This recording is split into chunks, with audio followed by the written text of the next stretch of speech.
it's all about like recognizing where you're at, right?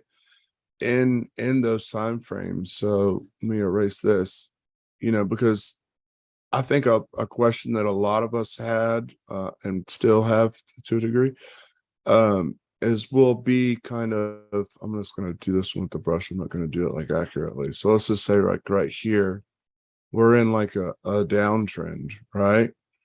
Let me make that red. Okay, we're in like a downtrend right there. But let me mark this with a box. That, pull that over. So that's in a downtrend. Let me make this a little less. Okay, yeah. So that's in a downtrend. And then if I cut that off, and then I go to a 4-hour, and let's just say we're at any one of these points, right? Well, yeah, we're in a downtrend, but there's a lot of uptrends in here, right? Like you got an uptrend there, an uptrend there. I'll mark up just a couple of them. Like that's an uptrend. That's one. That's one. That's one. That's one. And just that one. I'm gonna leave those red because it'll take too much time to go and change them. But then when we go down to, let's say, a 1-hour, we look at this overall downtrend, and then we look at the uptrends that we drew on the 4-hour. Well, now there's even more. There's even downtrends within those uptrends, right? Like, let me change the color of this real fast to this color. Yeah. So now in these 4-hour uptrends, we also have like these downtrends. That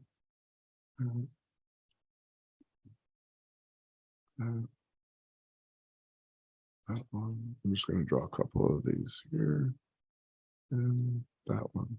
So now we have all these, right? So if we go down even further, we go to the 15-minute, and now we look at this downtrend that we drew, one of them, right? They would all show the same thing.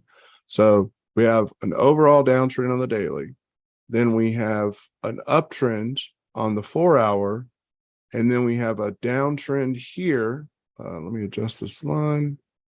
That roughly on the 1 hour. And then on the 15-minute, we have let me change colors. We have uptrends, right? Like we have that. We have that one and that one. Do I have another one in here? Yeah, there's one.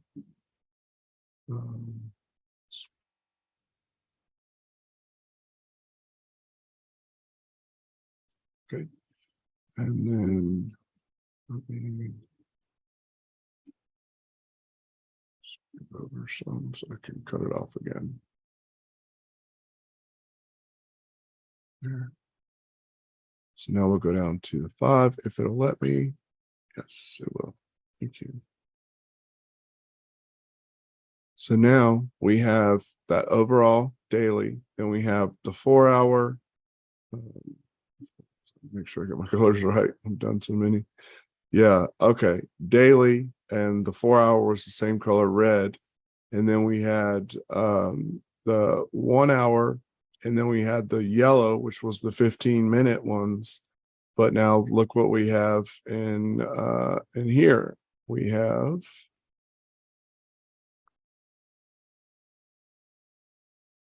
then we have more downtrends, right? Oops, let me do that. We got a downtrend there, there, that, so on and so forth. You see what I'm saying? So it's important to know kind of where we're at within each time frame's trend, because if we zoom back out and we kind of look at that overall, let's go back up in time frames and let's look at that area that I just marked. It's here. Yeah. See, let me erase this squiggly off in the random. So it's like, man, it's like all muddied up, right? But you can still see that information here by following the wicks. Lower, lower, lower, all right, higher. So that's a low, higher, lower, high, right? Higher, high. So that tells us information, which we could have seen all the way up to the 1 hour from the 5 minute. But you see what I'm saying? It's like it all depends on what type of trade are you looking for. And if it is, say, a position trade, you don't really need to know all of the minutia, right? On the daily chart, all the 5 minute and 15 minute. You can use it for your entry to really kind of get the best possible entry that you can, but you don't have to have it, right? Like you can trade, but you need to adjust your leverage and you're going to assume more risk because it's not always going to be as accurate. But you can go down time frames and make it more accurate, but you don't need it to really manage your trade, so to speak. It just, you have to adjust your expectations. It all depends on what are you looking for, right? If you're looking at a trade on the daily, you can shoot for 5, 10, 20, 30%, but you can't always do that on a 1 minute level. Sure, sometimes it works out, but if you go into a 1 minute, 5 minute, 15-minute chart and always expect these massive 10, 15, 20% pullbacks, you're going to be sorely mistaken. And that's where it comes into play of like people staying in trades too long, getting too greedy, or being too fearful and getting out too early. And I'm speaking about myself in the past. Like I've definitely been, guilty of that before. But like doing your best to understand this, like where we're at in each trend, is really important. And I think one of the more important parts to kind of figuring that out, I mean, there's many pieces, but the whole 50, the equilibrium and the 25 and the 75% marks of things, like I touched on earlier and a little bit last week, those are really point. Where's my thing at? Oh, I guess I didn't highlight it. Those are really important to kind of seeing where we're at and also recognizing the strength in a move. So we'll definitely, I think we'll go over those kind of soon, probably in the next couple of weeks for sure, because I think they're really important. And a lot of people kind of undervalue them or underestimate them, however you want to put it. But I think they're essential. And I think they give you a lot of good information because, for instance, let's say on a 4 hour, this is the 1 hour chart, but on a 4 hour, we have a range of like this right here. We have, we have a couple ranges. I'll just mark a couple roughly. Boom, boom, boom, boom. These are not accurate. They're just roughly marked. But let's say we have this, right? And let's say we're right here in our move. Okay, now we've come from a big downtrend and then we've consolidated sideways for a while, right? Within the same time frame. We've broken some highs. Which one is the relevant one? I can't say exactly without looking at it, but I would think that it would be this one. And that one. But just going off of what we see here and just roughly guesstimating, I would measure the low from here to whenever I knew this high was in place, right? Which would have to come down and meet some of my criteria first. But let's just say we know this is a high and we know this is a low. Obviously, we know this is a high. So if I measure from here to this high right here, right, I expect it to pull back to at least the 50% mark, which is right here. Once it breaches that, then I'm kind of like, this is where I'm really interested, right? That lower 50%. And where I'm like even more interested is my 25% mark, which lands right here. Look what that's exactly what it bounced off of. all I'm doing is splitting this line with that. I have a fib tool marked with 25, 50, and 75. But I've got like 10 fib tools. It's one of the few indicators that I'll use sometimes, but for stuff like this, I'll identify that one so I can use it better in the stream. So, but you can see this was the 50% mark. This was 0. So halfway in between those two is 25. And look, it comes down and hits the 25 multiple times. And then at this point, let's just say we know this is the low and we know this is the high. And we measure rather, from here to that high. And we'll let this play out. All right, so let's zoom in a little bit.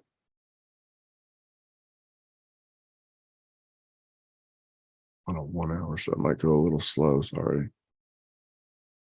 See if I can go to a 4 hour, make it a little faster.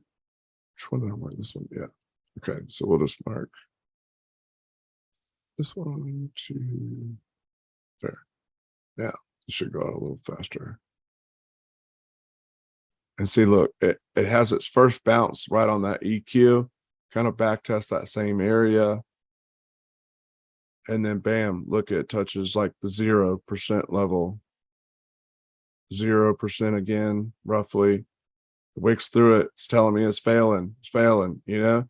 Like that's the kind of things like you say, oh, this is lower, it's breaching, it's hitting the 0, which is a big failure sign. And then it's making a little lower lows, it's wicking past it a little bit, right? It's making lower highs. There's going to be a dump coming, and so there is. So that, I think that the EQs, the 25%, the 50, and the 75%, I think they're super important. And obviously, there's a lot more to it of like, how do you mark them? Like, which levels do you mark? Which time frames do you mark them on? Which ones are relevant? And I would say that, you know, in short, like that really depends on what you're looking for and which time frame you're in. So you could even do this one here. So like say I have this low, it comes up, we have a low, not a major structure, but we have a low. So if we measure that, is it not measuring? There we go. So we measure that to its high it created. You could do it that way. You know what I mean? You could measure this and be like, all right, when this loses that, I want to get in at 25, 50, or 75. It's not, like I said, sometimes you're going to miss your move, but I would much rather miss moves than, you know, get stopped out all the time. But if we measure this one, this is our 0, this is our 100%. We have this move up. When this one's coming down, it stops on that again. Look where it comes up to, 50%, you know? And this area, I guarantee you, on a higher time frame, what are we on? We're on a daily. I might not be able to see it the way I want to explain it. I was going to say this on a higher time frame is probably one candle. Let's see if we can find it. Maybe able to get it. Yeah, that's it. Perfect. Cool. So let me delete that. So yeah, so it's this wick, right? This is the move down.